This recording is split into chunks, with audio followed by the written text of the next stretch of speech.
Hello students, मैं वीना पुरोहित। आज का हमारा सेल ऑर्गेनेली है माइटोकॉन्ड्रिया। माइटोकॉन्ड्रिया जो है स्मॉल ग्रैन्युलर और फिलामेंटस बॉडीज़ हैं जो यूकैरियोटिक सेल के साइटोप्लाज्म में प्रेजेंट होती है।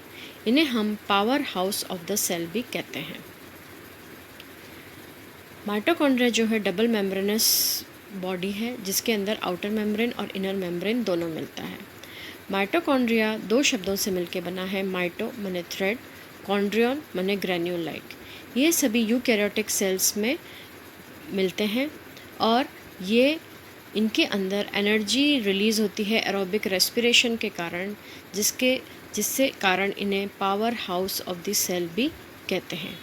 ये सेमी ऑटोनॉमस ऑर्गेनेली है क्योंकि इनके पास अपना खुद का डीएनए प्रेजेंट होता है। माइटोकॉन्ड्रिया को सर्वप्रथम कॉलिकर ने स्ट्राइटेड मसल्स में ऑब्जर्व किया था। फ्लेमिंग ने उनको नाम दिया था फिला। रिचर्ड ऑल्टमैन ने इनको नाम दिया था बायोब्लास्ट। वर्ड माइटोकॉन्ड्रिया जो था वह कार्ल बेंडा द्वारा दिया गया था, जो दो शब्दों से मिलकर बना है। माइटोस थ्रेड धागा, कॉन्ड्रियोल्स ग्रैन्यूल्स यानी कणिका। मिचेलिस जो थे माइटोकॉन्ड्रिया को जेनस ग्रीन बी से स्टेन किया था। किंग्सबरी ने यह बताया था कि माइटोकॉन्ड्रिया कोशिका श्वसन यानी कि सेल रेस्पिरेशन के स्थान होते हैं।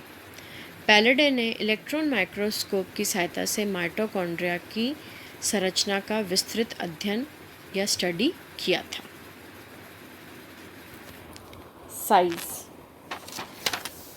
साइज़ ऑफ माइटोकॉन्ड्रिया जो होती है वो वेरिएबल होती है।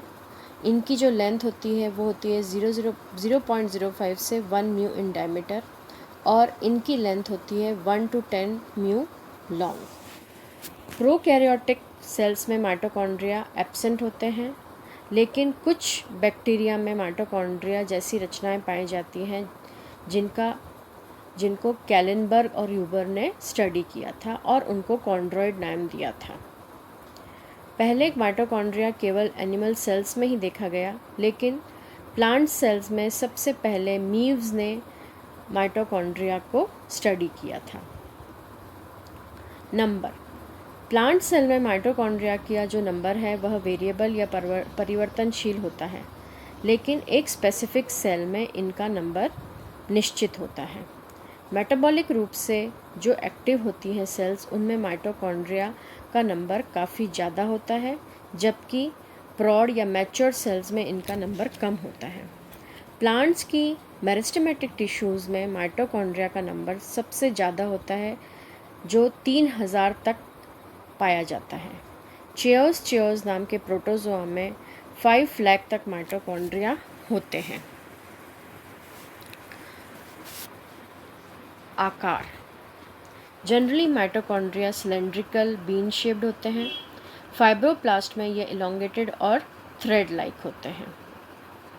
Location, cell with high energy requirement, जहाँ पे काफ़ी ज़्यादा एनर्जी की ज़रूरत होती है वहाँ पे माइटोकॉन्ड्रिया प्रेजेंट होते हैं। माइटोकॉन्ड्रिया का जो शेप है वह सेल की टाइप और उसकी एक्टिविटी के अनुसार बदलता रहता है। जनरली माइटोकॉन्ड्रिया या तो ग्रैन्यूल्स, कणों, धागों, थ्रेड या फिर कभी टेनिस के रैकेट जैसे भी होते हैं।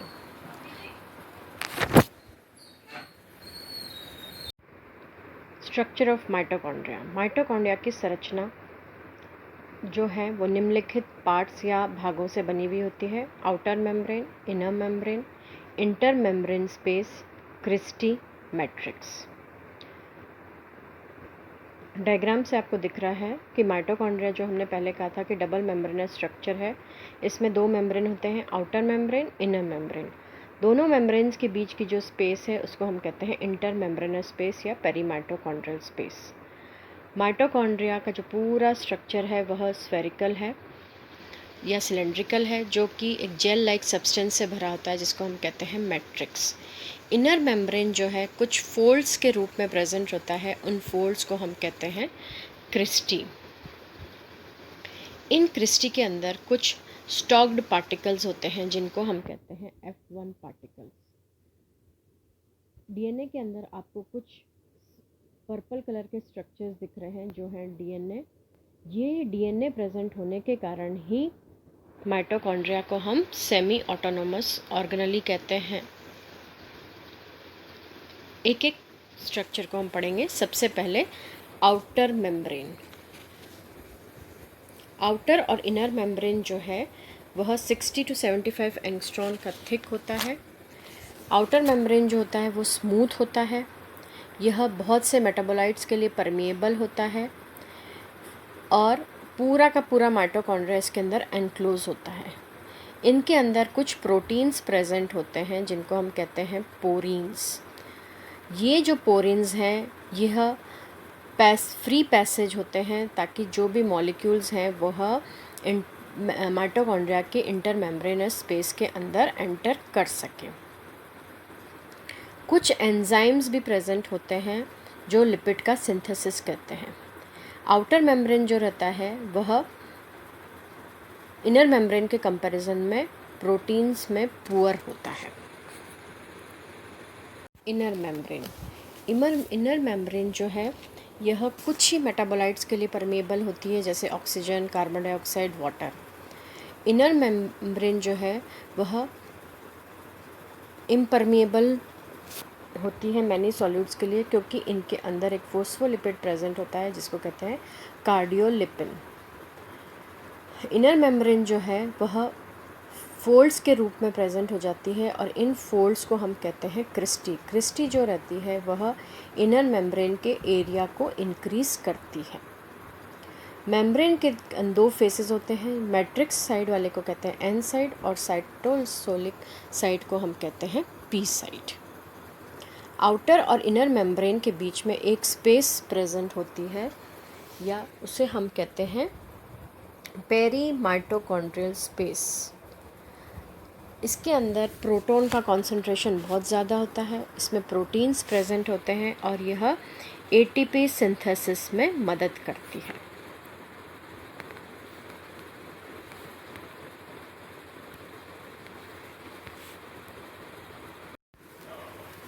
Christie inner membrane is thrown into a number of series और फोल्ड्स कॉल्ड क्रिस्टी। अंतकला में कहीं अनियमित फोल्ड्स या उभार होते हैं जिन्हें हम क्रिस्टी कहते हैं या माइटोकॉन्ड्रियल्स भी कहते हैं। कुछ लेखकों का ये कहना है कि एनिमल्स में जो इनफोल्डिंग्स मिलते हैं उन्हें हम क्रिस्टी कहते हैं, जो प्लांट्स में मिलते हैं उन्हें हम ट्यूब्यूल्स या माइक्रोविली कहते हैं। क्रिस्टी जो है वह माइटोकॉन्ड्रिया के इनर सरफेस को एक्सपांड करती है या उसका सरफेस एरिया बढ़ाती है, जिससे ये ज़्यादा से ज़्यादा एटीपी प्रोड्यूस कर सके। क्रिस्टी के जो रहता है वह कुछ पार्टिकल्स होते हैं स्टॉक्ड या अनस्टॉक्ड, उन पार्टिकल्स को अलग अलग नाम दिया गया है। आउटर मेम्ब्रेन की आउटर सरफेस पर कुछ नॉन स्टॉक्ड पार्टिकल्स रहते हैं, इन्हें हम सब यूनिट्स ऑफ पार्सन कहते हैं। उसी प्रकार इनर मेम्ब्रेन की इनर वॉल के अंदर काफ़ी सारे स्टॉक्ड पार्टिकल्स होते हैं जिन्हें हम सब यूनिट्स ऑफ फर्नांडिस मॉर्गन या F1 पार्टिकल्स या एलिमेंट्री पार्टिकल्स या ऑक्सीजोम्स कहते हैं। अभिनव खोजों से यह स्पष्ट किया गया है कि यह जो पार्टिकल्स हैं या F1 पार्टिकल्स या ऑक्सीजोम्स हैं, इन्हीं के द्वारा ATP सिंथेसाइज होता है।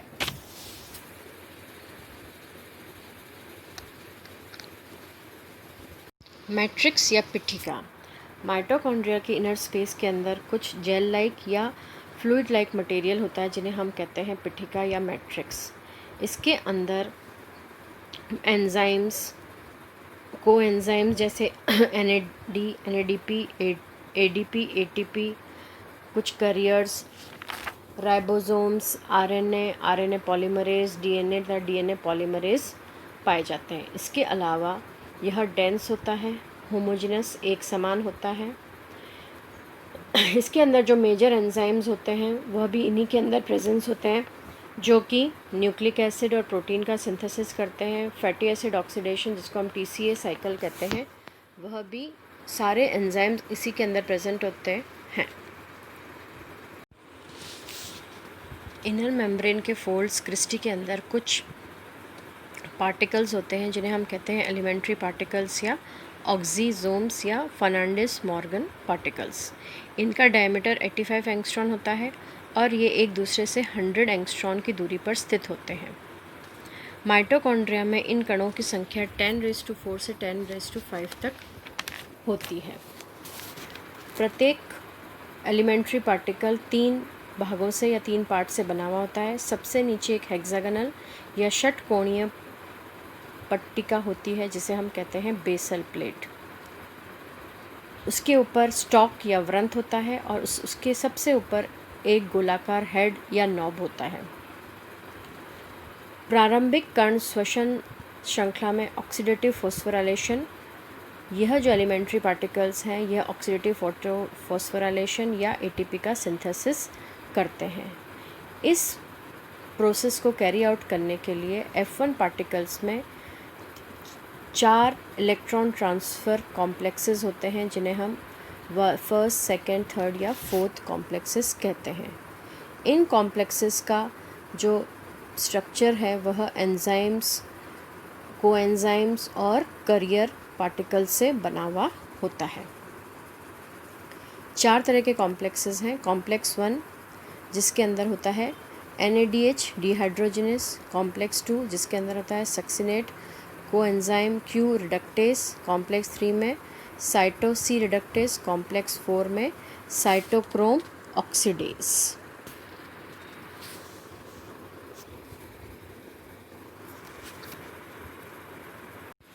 माइटोकॉन्ड्रिया में पाए जाने वाले डीएनए को हम माइटोकॉन्ड्रियल डीएनए कहते हैं। यह small double stranded covalently closed और सर्कुलर डीएनए होता है। यह 2 स्ट्रैंड से मिलकर बनता है, एक हैवी स्ट्रैंड और एक लाइट स्ट्रैंड। माइटोकॉन्ड्रियल डीएनए जो रहता है वह इनर माइटोकॉन्ड्रियल मेम्ब्रेन के अंदर प्रेजेंट होता है। यह ग्रोथ और मल्टीप्लिकेशन के लिए सारी बायोलॉजिकल इन्फॉर्मेशन को स्टोर करता है। यह रेप्लिकेशन वह ट्रांसक्रिप्शन दोनों कर सकता है और यह न्यूक्लियर डीएनए से डिफरेंट होता है। माइटोकॉन्ड्रिया के अंदर जो राइबोसोम्स मिलते हैं वह प्रोकैरियोटिक टाइप के होते हैं, यानी कि 70S टाइप के होते हैं जो 50S और 30S सब यूनिट से मिलकर बने होते हैं।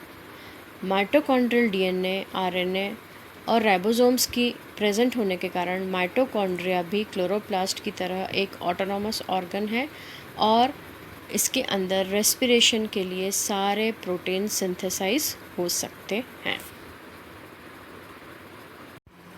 Endosymbiotic theory. Endo means one inside the other. Endo मतलब एक के अंदर रहना, सिम्बायोसिस मतलब साथ में रहना। माइटोकॉन्ड्रिया और क्लोरोप्लास्ट दोनों ही प्रोकैरियोट्स हैं जो सेल्स के अंदर रहते हैं और उनके साथ एक सिम्बायोटिक रिलेशनशिप मेंटेन करते हैं। माइटोकॉन्ड्रिया जो है पहले प्रोकैरियोटिक सेल थे और वह बैक्टीरिया से डिराइव करे गए हैं एक प्रोसेस जिसको हम कहते हैं एंडोसिम्बायोसिस।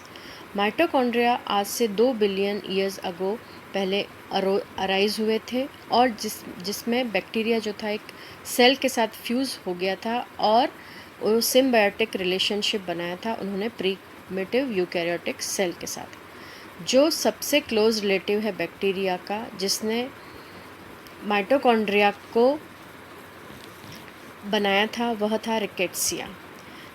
तो पहले साइंटिस्ट थे जिन्होंने रिकॉग्नाइज़ किया कि माइटोकॉन्ड्रिया जो है वह एंडोसिम्बायोटिक बैक्टीरिया से बने हैं, वे थे इवान। कुछ एविडेंसेस हैं जिनके कारण एंडोसिम्बायोटिक थ्योरी को सपोर्ट किया गया है, जो ये कहता है कि जो माइटोकॉन्ड्रिया है वह प्रोकैरियोटिक सेल है। सबसे पहला कारण था कि यह बैक्टीरिया की तरह सेल्फ रेप्लिकेटिंग है। यह बाइनरी फिशन के द्वारा डिवाइड करते हैं। इनकी जो इनर लेयर है वह उसका कंपोजिशन बैक्टीरिया के समान है। माइटोकॉन्ड्रियल डीएनए जो है वो बैक्टीरियल डीएनए के समान होता है। राइबोसोम्स, एंजाइम्स और ट्रांसपोर्ट सिस्टम भी बैक्टीरिया के ही समान होते हैं। इनकी साइज़ भी बैक्टीरिया के जैसी है और प्रोटीन सिंथेसिस जो है वह इनहिबिट हो जाता है कुछ एंटीबायोटिक्स की तरह, वह भी बैक्टीरिया से ही मिलती जुलता कैरेक्टरिस्टिक है। Functions of mitochondria. माइटोकॉन्ड्रिया जो हैं वह छोटी बायोकेमिकल फैक्ट्रीज़ हैं जहाँ पे फूड स्टफ या रेस्पिरेटरी सबस्ट्रेट कम्प्लीटली ऑक्सीडाइज होकर कार्बन डाइऑक्साइड और वाटर बनाता है। जो एनर्जी जो लिबरेट होती है वह पहले स्टोर हो जाती है कोएंजाइम्स और प्रोस्थेटिक ग्रुप्स के रूप में। फिर ये जो रिड्यूस्ड कोएंजाइम्स या रिड्यूस्ड प्रोस्थेटिक ग्रुप्स हैं यह ऑक्सीडेशन करते हैं और एटीपी बनाते हैं। एटीपी जो है वो माइटोकॉन्ड्रिया से बाहर आते हैं और सारी एनर्जी रिक्वायरिंग प्रोसेसेस को परफॉर्म करते हैं, जैसे कि muscle contraction, nerve impulse conduction, biosynthesis, cell division, movement etcetera. ATP formation होने के कारण ही माइटोकॉन्ड्रिया को power house of the cell कहा गया है। माइटोकॉन्ड्रिया के अंदर जो अलग अलग स्ट्रक्चर्स हैं, जैसे कि आउटर मेम्ब्रेन जो है वह निम्नलिखित कार्य करता है, जैसे oxidation of epinephrine, degradation of tryptophan, elongation of fatty acids. Inner membrane करता है ऑक्सीडेटिव फोस्फोराइलेशन। मैट्रिक्स जो है वह Krebs cycle, beta oxidation, detoxification of ammonia in urea cycle, storage of calcium ions. Mitochondria जो है वह अलग अलग बायोकेमिकल्स को भी सिंथेसाइज करता है, जैसे chlorophyll, cytochromes, pyrimidines, steroids, alkaloids etcetera. Ion transport. Mitochondria की जो लेयर्स हैं उनके आर पार जो है जितने भी आयन्स हैं वह ट्रांसपोर्ट होते हैं। आउटर लेयर जो रहती है वह इनर लेयर के कंपैरिजन में ज़्यादा परमिएबल होती है। आयनों का जो ट्रांसपोर्ट है वह कैरियर सब्सटेंस उनके अंदर होते हैं, जिनकी सहायता से एटीपी, सक्सिनेट, मैलेट, आइसोसाइट्रेट, ग्लूमेट, एस्पोरेट, बाइकार्बोनेट आदि आयन ट्रांसफ़र होते हैं। Synthesis of lipids. ज़्यादातर माइटोकॉन्ड्रिया लिपिड्स और ग्लिसरॉल्स का सिंथेसिस करते हैं। Extra mitochondrial inheritance. माइटोकॉन्ड्रिया के अंदर माइटोकॉन्ड्रियल डीएनए होते हैं जो इनके अंदर प्लाज्मा जीन्स होते हैं और ये इनहेरिटेंस का काम करते हैं, जिससे वह मदर से ऑफस्प्रिंग में वे एक्स्ट्रा क्रोमोसोमल जीन्स ट्रांसफ़र होते हैं। माइटोकॉन्ड्रिया जो हैं वह माइटोकॉन्ड्रियल डीएनए, आरएनए, प्रोटीन्स का भी सिंथेसिस करते हैं और यह जीन एक्सप्रेशन करते हैं through gene duplication, transcription and translation. यह माइटोकॉन्ड्रिया ह्यूमन बींग्स के अंदर 13 अलग अलग तरह के पॉलीपेप्टाइड्स बनाते हैं।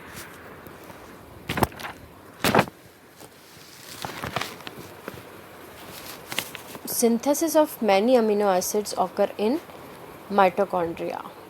Mitochondria store and release calcium when required. दूसरे फंक्शंस हैं synthesis of oestrogen and testosterone जो सेक्स हार्मोन्स हैं, न्यूरोट्रांसमीटर मेटाबॉलिज्म ये कराते हैं, कोलेस्ट्रॉल का मेटाबॉलिज्म ये कराते हैं, प्रोडक्शन ऑफ हीट और role in apoptosis. Thank you.